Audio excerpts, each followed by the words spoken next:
마법의 근성장제가 절대 아닙니다. 단백동화 효과는 아예 없는 거거든요.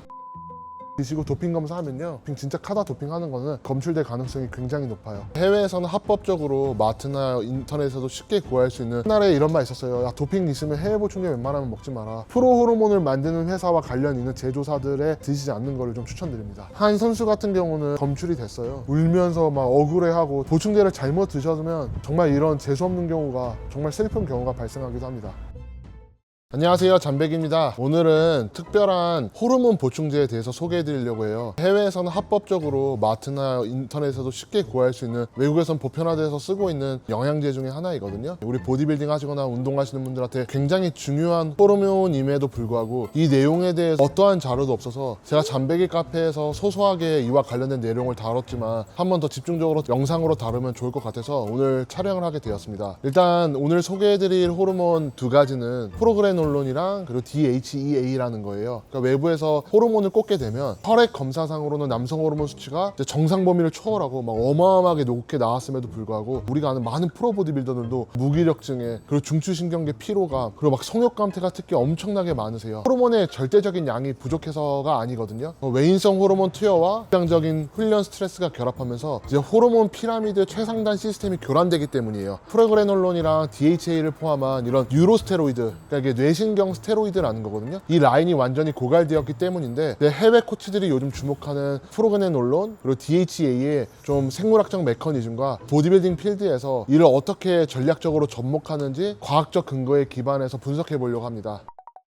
일단 프로그레놀론은 호르몬 생합성 경로의 이제 마더칩 같은 역할을 하는데요. 우리 몸에서 이제 음식을 통해서 섭취된 콜레스테롤이 이제 세포 내 미토콘드리아를 만나면요, 가장 먼저 변환되는 물질이 모든 스테로이드 호르몬의 시발점이자 전부인 프로그레놀론이에요. 그 다음에 또 효소와 상호작용이 있게 되면 DHEA라는 게 이제 부신에서 주로 분비가 돼요. 테스토스테론, 뭐 에스트로겐, 프로게스테론, 코티졸, 뭐 알도스테론 등 인체의 핵심 호르몬은 모두 이 프로그레놀론이라는 하나의 원재료에서 결국 분화되는 거거든요. 임상학적 연구에 따라도 프로그레놀론은 단순한 호르몬 전구체를 넘어서 뭐 중추신경계랑 정신의 항상성 유지하는 온도의 이제 조절 장치 역할을 수행해요. 고강도 훈련이나 뭐 극단적인 다이어트, 외부에서 약물 투여 등으로 강력한 스트레스 자극을 받게 되면 이제 뇌와 부신은 스스로를 보호하기 위해서 프로그레놀론 분비량을 늘려 완충지대를 형성해야 하는 겁니다. 근데 밖에서 테스토스테론을 투여하게 되면 이 시상하부 뇌하수체 정소 억제에서요, 고환 내부의 자체적인 프로그레놀론 합성 경로를 완전히 차단해버려요. 또 부신 고갈 같은 경우는 보디빌딩 하면서 느낄 수 있는 모든 부작용에 초민감성을 유발하는 거거든요. 체내 프로그레놀론은 상당량은 사실 이제 부신에서 생성돼요. 근데 보디빌더 같은 경우는 극한의 훈련과 다이어트, 스트레스를 받다 보니까 부신축을 고갈시켜버려요. 그래서 이 상위 호르몬이 결핍되면 신체는 이제 외부 자극에 대항할 완충 능력이 이제 완전히 잃어버리게 되는 거거든요. 그래서 평소로 하면 좀 무해하게 넘어갈 약물에 대한 부작용, 강렬하게 과민 반응을 일으키는 근본적인 원인이 여기 있는 거예요. 또 하나는 이제 전해질 불균형이에요. 프로그레놀론은 수분과 염분 대사를 관장하는 부신피질 호르몬인 그 알도스테론의 이제 상위 전구체거든요. 이 축이 무너지면 전해질 수치가 요동치면서 원인 모를 근육 경련, 뭐 만성 부종, 그리고 무기력증이 동반됩니다. DHEA가 우리가 흔히 아는 안드로겐 모든 남성 호르몬의 전구체 역할을 하는 거거든요. 당연히 한국 식약처는 워낙 까다롭기 때문에 DHA가 단 한 번도 식품이나 뭐 영양제나 이런 원료로 허용된 적이 없어요. 근데 해외에서는 그냥 영양제로서도 팔고 있는 거거든요. 근데 이 DHA를 섭취하면 남성 호르몬 수용체와 결합해 금비대를 일으킬 거라고 많은 분들이 오해하고 계시는데요. 이 분자생물학적으로 수용체 결합 매트릭스를 보면 진실은 완전히 달라요. 그래서 DHA 자체, 뭐 안드로겐 수용체, 뭐 프로게스테론 수용체, 글루코코르티코이드 수용체 등의 이제 전사 활성화하는 효능은 전무하다고 보시면 됩니다. 즉 DHA를 아무리 우리가 단독 투여한다고 한들 금비대 효과, 뭐 남성 호르몬, 성욕, 뭐 이런 효과는 사실상 기대하기가 어렵다고 보시면 돼요. 그런데 DHEA가 강력하게 좀 영향을 미칠 수 있는 게 있어요. DHEA는 이제 강력한 활성 에스트로겐 수용체 리간드로 작용을 해요. 크래시 상태라고 하거든요. 외부에서 아나볼릭 스테로이드를 사용하다 보면 오히려 여성 호르몬이 완전히 억제되는 경우가 있어요. 그것도 굉장히 위험한 상황이거든요. 이를 해결하려고 DHA로 한 50mg 정도 경구 투여를 하거든요. 또 일부 코치분들은 쓰고 계십니다. 그래서 DHA는 오히려 남성 호르몬에 영향을 미친다기보다는 에스트라디올을 초기에 좀 폭발적으로 증가시킬 수도 있기 때문에 특별한 특별한 목적이 아닌 이상은 함부로 안 드셨으면 좋겠고요. 프로그레놀론과 DHA를 보려면 중추신경계와 성욕의 메커니즘에 굉장히 밀접한 관계가 있어요. 많은 보디빌더나 운동선수들이 여성용 유방증이나 수분 저리를 막기 위해서 이 아로마타제 억제제 남용하는 경우가 많아요. 근데 이렇게 되면 에스트로겐이 바닥으로 떨어지거든요. 또한 탈모를 막기 위해서 5알파 환원 효소 억제제, 남성 호르몬이 디하이드로테스토스테론으로 전환되는 것을 막는 그 효소를 차단하는 약물을 먹게 돼요. 하지만 남성의 중추신경계에서 이 성적 드라이브랑 활력을 깨우는 핵심 스위치는 이 테스토스테론 수치만 중요한 게 아니라요, 이거에 비례해서 그러니까 에스트로겐 수치나 DHT 그리고 뭐 DHA나 프로그레놀론이 어느 정도 일정하게 상호작용하면서 같이 맞춰줘 줘야 돼요. 근데 이 약물 남용으로 균형이 깨지고 고갈이 됐었을 때 이 DHA가 에스트로겐 수용체 변환 경로를 서포트하거나 이 중추신경계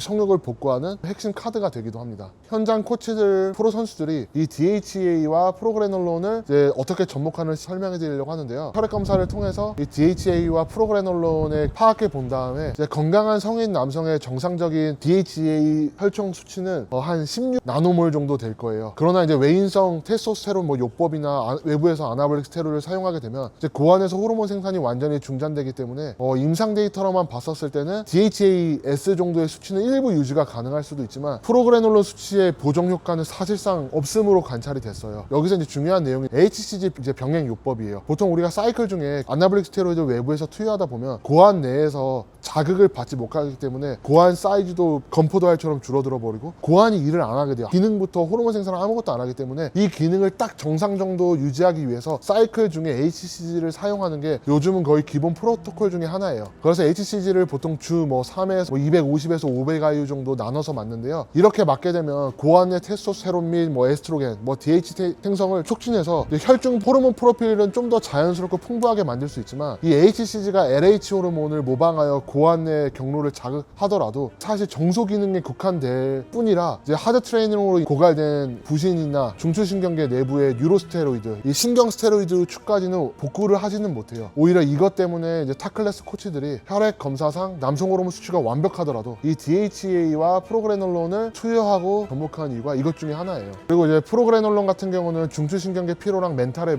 매우 중요하다고 말씀드렸는데 이 수면의 질도 좀 올리고 불안감을 완화하고 이런 인지를 좀 개선하기 위해서 프로그레놀론을 사용하는 게 생리학적 대안으로도 이제 고려되는 거기도 합니다. 일단 국내에서 DHA랑 프로그레놀론 유통은 불법이에요. 사실상은 먹는 게 불가능해요. 그래도 직구해서 구해서 드시는 분들은 드실 텐데 TRT, 치료요법 정도의 호르몬을 사용하는 거는 크게 문제를 일으키는 경우는 없어요. 근데 이제 정말 외부에서 인위적으로 불법적으로 아나볼릭 스테로이드나 호르몬제를 구해서 투여하시게 될 경우 DHA나 프로그레놀론을 보충해야 될 수도 있는데요. 보통 DHA가 혈액 검사를 통해서 하단에 도달할 시에는 보통 하루에서 10에서 50mg 정도를 이제 설정을 해요. 임상학적 관점에서는 DHA가 DHA 설페이트, 그러니까 DHAS 형태로 변환되어 체내에 안정적인 저장소 역할을 수행할 수 있도록 돕는 이제 혈압 투여 방식이 혈중 수치의 안정화에 보다 유리하다고 이제 평가받기도 하는데, 혈압 투여 방식이라는 게 굉장히 이상적이긴 한데 대부분 목구멍으로 넘어가는 게 많기 때문에 경구로 드셔도 무방하시거든요. 그리고 프로그레놀론도 마찬가지로 10에서 50mg 범위예요. 통상적으로는 DHA 복용량의 절반 정도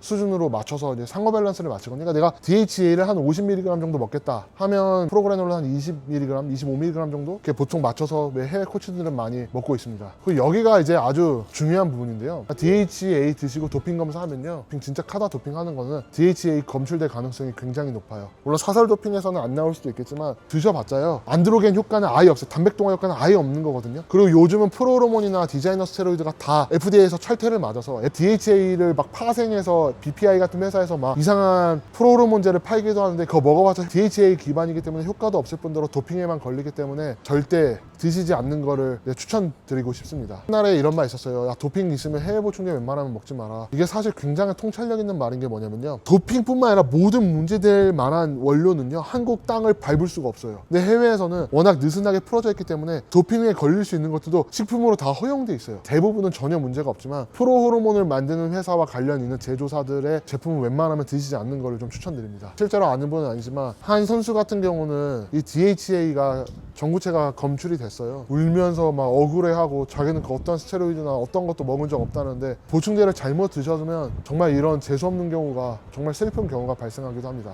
마지막으로 다시 한번 말씀드리지만 해외에서 이제 호르몬 영양제로 쉽게 팔고 있는 프로그레놀론이랑 DHA에는 마법의 근성장제가 절대 아닙니다. 정말 고강도로 미친 듯이 훈련해서 완전 부신 기능이 이런 게 고갈돼 있거나 아니면 뭐 외부에서 약물을 쓰는 다이어트로 막 미친 극단적인 스트레스로 인해서 상위 호르몬 축 이게 고갈되었을 때 어느 정도 정상화할 수 있는 생리학적 카드인 것은 맞다. 이 정도로만 봐주시면 될 것 같습니다. 프로들은 절대로 명심하셔야 될 게 완벽한 휴식, 질 좋은 지방 섭취, 스트레스 통제 이런 게 선행되지 않으면 이 신체는 이 상위 전구체들을 스스로 만들어내지를 않아요. 정말 필요로 하면 먹을 수도 있겠지만 핵심은 관리하는 게 먼저라는 거를 말씀드리고 싶고, 코치분들한테 명심드리고 싶은 게 생체 환경의 본질을 먼저 바로 잡는 게 가장 정교하고 과학적인 호르몬 케어라고 생각합니다. 오늘도 시청해주셔서 감사하고요. DHA나 프로그레놀론에서 정리해서 고정 댓글에 글로도 남겨놓거든요. 궁금해하시는 분들은 찾아보시면 좋을 것 같고요. 보디빌딩을 배우려면 코치한테 배우는 게 맞지만 약에 대해서 도움이 필요하거나 어디 아파서 치료가 필요한 경우는 그러니까 의사 선생님을 찾아가는 걸 전 적극 추천드리고 싶습니다. 구독과 좋아요, 하입까지 부탁드리겠습니다.